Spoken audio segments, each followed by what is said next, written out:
Masquerade say, Mbare Zimbabwe, welcome to our channel Zinc Confessions and Deep Secrets. Kana kari kuchanga kukuya panino channel, please don't forget to subscribe. Kama chungo agara waka subscribe, don't forget to comment and share this video. As now miramushe, Mbare Zimbabwe na traders, ekumbare musika, ajamuka, wawani kwa, wachi chema nenyaya, yema fees, habaru kubadariswa, the newly constructed facility, Mbare Zimbabwe. Azvinomira mushe varikunzi vasvika pakuwanikwa vachiaprocha Vice President Chiwenga kuti vange vachisolva grievances avo mune Zimbabwe. There is a letter yavari kunzi vakasubmit yanga dated August 18 yaibuditsa machallenges avari kufesa vakacomplaina nenyaya yemacharges avari kuchajwa. Vataurawo zvakare vachiti maoriginal beneficiaries akabviswa mumusika umu. Zvakare vachema reduced space size for the market stores mune Zimbabwe. Zvinomira mushe vaDaniel Garwe vanova the Minister of Local Government vari kunzi havana kufara nechitiko ichochi hanzvabuda vachitaura vachiti matraders aya vakaskipa the right office aifanira kutanga navo hanzi vaifanira kuapproacha vaGarwe first then vowanikwa vachizoenda kuna vaChiwenga mune Zimbabwe. Nyaya yabuditswa nemaizimbabwe.com vachitaura ivo vachiti frustration is simmering at Harare's largest informal market, Mbare Musika, as traders claim they are being subjected to extortionist fees at the newly constructed facility. In a move that has laid bare underlying factionalism within ZANU-PF, the traders have sought the intervention of Vice President Chiwenga to resolve their grievances. The traders, in a letter dated August 18, detailed a litany of challenges they are facing at the market, which they attribute to its privatization by individuals seeking personal gain. Their complaints include exorbitant charges, the exclusion of original beneficiaries, reduced space sizes for market stores, and the refusal to accept rental fees in local currency. Knowing your warm heart, we are looking forward to your usual assistance, the letter read, directly appealing to Chiwenga for his intervention.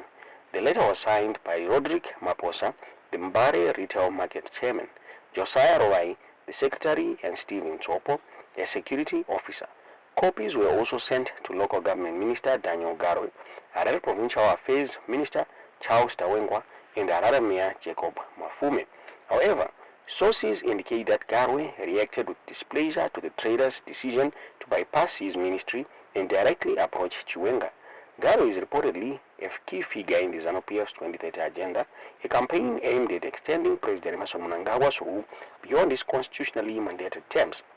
This agenda is seen by some as a strategy to thwart Chiwenga's potential ascendancy to the presidency. The traders' woes began after Mnangagwa declared the market a state of disaster following a fire in October last year. The president subsequently launched the Building Back Better reconstruction plan, awarding a contract to Masimba Holdings, a company allegedly linked to a ZANU-PF benefactor under controversial circumstances. Garwe's ministry, which signed the Memorandum of Understanding with Masimba, has faced criticism for selecting the contractor without a clear and transparent process. Apparently, 4.6 traders affected by the fire have been operating from temporary facilities, anticipating a return to their original workplaces upon completion of the new market. However, according to the traders' letter, only a small fraction of the original beneficiaries have been able to secure stores in the new market, with nearly 70% allegedly sidelined by Masimba Holdings. The private company stands accused of leveraging its financial resources to displace elderly and less privileged traders. The traders further allege that licensing fees at the market now include a $150 deposit on rent, a weekly rent of $50, and dollar fee for each visit to a toilet, and a monthly parking fee of $240 in addition to mandatory taxes. They argue that these charges are unaffordable for many. The rates paid by private player of $200 per month is far too high compared to $25 the elderly and child-aided retailers were being charged by the council, the letter stated. The private player strictly needs payment in foreign currency, whereas the council accepted all currencies, including our local Zimbabwean gold currency. The traders also criticized the lease conditions imposed by the private operator, deeming them too harsh and naturally not making business sense. They also complained about the reduction in store space from the traditional 2.5 by 2 to just 1.2 by 1.2, despite an increase in monthly fees. Furthermore, the traders expressed their opposition to the construction of a 3-story building intended to accommodate 10,000 retailers in a limited space. They insisted proposed a clear marked open shade which they believe would be more conducive to business. Following receipt traders' letter, Garwe reportedly summoned them to his office on Monday, expressing his displeasure that they had contacted Chiwenga before addressing the issue with him. 4 traders went to the local government ministry, where they held a meeting with Permanent Secretary John Basera and the director in the ministry, a source revealed. Basera agreed to form a task force of investigators. The complaints, the team went to Mbare on Wednesday on a fact-finding mission. Garo wants to maintain the situation as quickly as possible. However, the traders indicated that the meeting did not yield a satisfactory resolution. No agreement, no outcome, said Rovai, the secretary of the Mbare retail market yesterday. Basera directed inquiries to Nathan Komo, the chief director in the Department of Civil Protection, who denied that the Mbare market had been privatized. The market is a city of Harare market, Nkomo asserted. There is no one who is entitled to title deeds for operating from that market. It remains the seat of Harare property. It's not privatized. There is a tripartite arrangement between the government, Masimba, and the seat of Harare.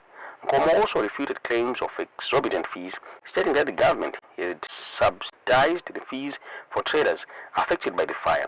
Where the investor wanted $200, we reduced the price from $100 to $120, he said. There is an agreement that the 6 months that people who suffered from the inferno are trying all their loose ends in terms, the government was going to subsidize the fees through the president and they must pay $80. That is what they are paying. Nkomo attributed the complaints to space barons who are resisting the reconstruction of Mbare market. I know the resistance that we are getting is from space barons, he said. They were even complaining that we must not build a 3-story building in Mbare where all the people are doing their business on the streets. It's not fair.